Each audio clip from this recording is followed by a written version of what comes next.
Hi అండి అందరికీ welcome back to my channel. అందరూ ఎలా ఉన్నారండి? అందరికీ క్రిస్మస్ శుభాకాంక్షలు. మీ యొక్క విషెస్ కూడా నాకు కామెంట్స్ రూపంలో తెలియజేయండి. నిన్న మా స్కూల్లో క్రిస్మస్ సెలబ్రేషన్స్ అనమాట. రుద్రాంశ్ వాళ్ళని అయితే ఒక వైట్ షర్ట్ వేసి రెడ్ శాంటా క్యాప్ ఒకటి పెట్టి ఫ్యాంట్ ఏదో మ్యాచింగ్ వేసి పంపించమని చెప్పారు. సో వాడికైతే లాస్ట్ ఇయర్ వరకు వాడుకున్న శాంటా క్లాస్ డ్రెస్ అయితే సరిపోయేది. ఈ ఇయర్ కొంచెం టైట్ అయిందనమాట.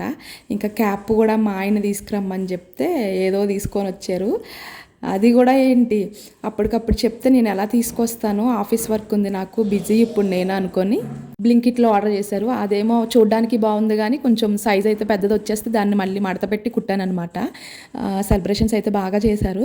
నన్ను సెలబ్రేషన్స్ టైంలో బయటకు తీసుకొస్తారు కదా పిల్లలందరినీ, అప్పుడు నన్ను చూస్తే బాగా క్రాంకీ అయిపోతున్నాడు రుద్రాంశ. అలవాటు ఎప్పుడు తప్పిద్దో తెలియదు కానీ అసలు డ్యాన్స్ వేయడానికి వెళ్ళమంటే వెళ్ళాడు, ఫోటో దిగడానికి వెళ్ళమంటే వెళ్ళాడు, నా దగ్గరే ఉంటానంటాడు. అసలు నాకు కూడా చాలా చిరాకైతే వచ్చేసింది. ఇంకా క్రిస్మస్ సెలబ్రేషన్స్ అయిపోయిన తర్వాత ఇంకేదైతే అయిందో ఒక పిక్ అన్న తీయండి మేడం అని చెప్పేసి వాళ్ళ మేడంకి వాడిని అప్ చెప్పేసి నేనైతే వెళ్ళిపోయాను ఇంకా క్లాస్కి. ఈవినింగ్ మమ్మల్ని తీసుకురావడానికి మా హస్బెండ్ ఇంకా మా తన్విక అయితే వచ్చారు.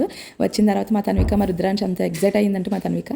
సో ఈ ఇయర్కి మా క్రిస్మస్ సెలబ్రేషన్స్ అయితే ఇలా జరిగి మీరు ఎలా చేసుకున్నారనేది కమెంట్ సెక్షన్లో కమెంట్స్ అయితే పెట్టండి. మరొకసారి అందరికీ మేరీ క్రిస్మస్.